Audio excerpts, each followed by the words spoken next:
the next day was Wednesday, March the 10th, the night of the hospital incident, and I was headed home at about 8 o'clock that evening. My security detail was driving me, and I remember exactly where I was on Constitution Avenue, and got a call from Attorney General Ashcroft's Chief of Staff telling me that he had gotten a call. What's his name? David Ayers. That he had gotten a call from Mrs. Ashcroft from the hospital. She had banned all visitors and all phone calls, so I hadn't seen him or talked to him because he was very ill.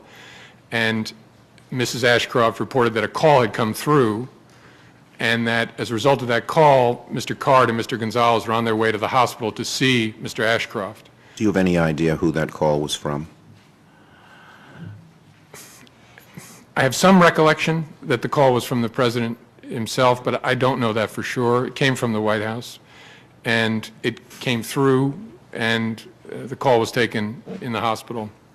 So I hung up the phone, immediately called my Chief of Staff, told him to get as many of my people as possible to the hospital immediately. I hung up, called Director Mueller, and with whom I'd been discussing this particular matter, and who'd been a great help to me over that week, and told him what was happening. He said, "I'll meet you at the hospital right now." Told my security detail that I need to get to George Washington Hospital immediately. They turned on the emergency equipment and drove very quickly to the hospital. I got out of the car and literally ran up the stairs with my security detail. What was your concern? You were in obviously a huge hurry. I was concerned that, given how ill I knew the Attorney General was, that there might be an effort to ask him to overrule me when he was in no condition to do that. Right. Okay. I was worried about him, frankly, and so I raced to the hospital room, entered, and Mrs. Ashcroft was standing by the hospital bed. Mr. Ashcroft was lying down in the bed. The room was darkened, and I immediately began speaking to him, trying to orient him as to time and place, and try to see if he could focus on what was happening. And it wasn't clear to me that he could. He seemed pretty bad off. And at that point, it was you, Mrs. Ashcroft, and the Attorney General, and maybe medical personnel in the room. No other Justice Department or government officials. Just the three of us at that point. I tried to see if I could help him get oriented. As I said, it wasn't clear that I had succeeded. I went out in the hallway, spoke to Director Mueller by phone. He was on his way. I handed the phone to the head of the security detail, and Director Mueller instructed the FBI agents present not to allow me to be removed from the room under any circumstances. And I went back in the room. I was shortly joined by the head of the Office of Legal Counsel, Assistant Attorney General Jack Goldsmith, and a senior staffer of mine who had worked on this matter, an Associate Deputy Attorney General. So the three of us, Justice Department people, went in the room. I sat down. Can you just give us the names of the two other people? It's Jack Goldsmith, who was the Assistant Attorney General, and Patrick Philbin, who was Associate Deputy Attorney General. I sat down in an armchair by the head of the Attorney General's bed. The two other Justice Department people stood behind me. Mrs. Ashcroft stood by the bed holding her husband's arm, and we waited. And it was only a matter of minutes that the door opened and in walked Mr. Gonzalez carrying an envelope and Mr. Card. They came over and stood by the bed, greeted the Attorney General very briefly, and then Mr. Gonzalez began to discuss why they were there, to seek his approval for a matter, and explain what the matter was, which I will not do. And Attorney General Ashcroft then stunned me.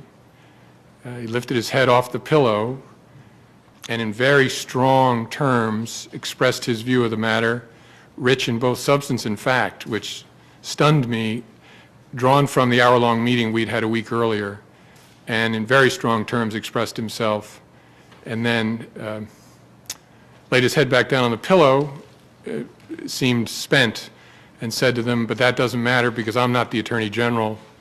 But he expressed his reluctance, or he would not sign the statement that they give the authorization that they had asked. Is that right? Yes. And as he laid back down, he said, "But that doesn't matter because I'm not the Attorney General. There is the Attorney General," and he pointed to me when I was just to his left. The two men did not acknowledge me. They turned and walked from the room. And within Just a few moments after that, Director Mueller arrived. I told him quickly what had happened. He had a brief,